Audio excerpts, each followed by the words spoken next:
Jillian Mahen here for BTN.com alongside John Crispin. We are handing out our mid-season report cards for the East, and it's time to take a look at Rutgers. Rutgers sitting at last in the conference. They don't have a Big Ten win yet. So what's the biggest difference aside from a new coach between last season and this season? I think competitiveness first and foremost, but also depth and size. I mean, this was a team that at times, they played 5 or 6 guys. They just didn't have it. Injuries last year. Now they've got great size down low. And that opens up the floor for guys like Mike Williams and Corey Sanders around the perimeter who are actually very difficult to defend. It's a tough matchup. The problem's going to be the consistency. You got a new coach. You got a new system. You have a few players who still are trying to figure out whether they're fully going to buy into playing system basketball or playing selfish basketball. And I'm not pointing any fingers at anybody, but that's something that any new coach would have to deal with. He did a great job of keeping guys there, which means he sold the program. He sold what we can do here at Rutgers. And I think that's a good thing for a coach to be able to do. He's got a great staff. They're going to compete, and I think they're going to win a few games in Big Ten play.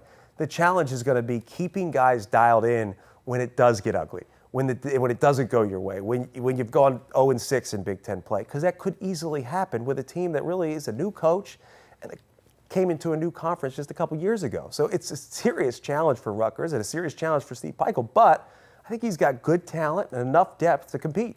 How long, in your experience, does it usually take? I know it's different for every school, but kind of an average of how long it takes for players to start to buy into a new coach and what a new coach is selling. Well, I think it varies because for some it means 3 years and you bring in your own players. I mean, you look at Richard Pitino and what he's done at Minnesota. He really now finally has his players, right, his type of guys that he really sold Minnesota to and sold himself to.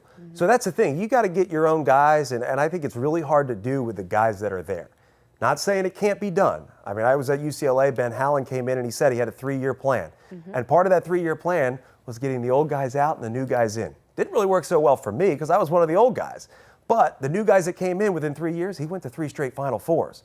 So 3 years seems to be that time where you can instill a system. You could put a system in and also start to teach guys about what they're going to be able to do within that system, bringing your guys in that you know can compete at this level.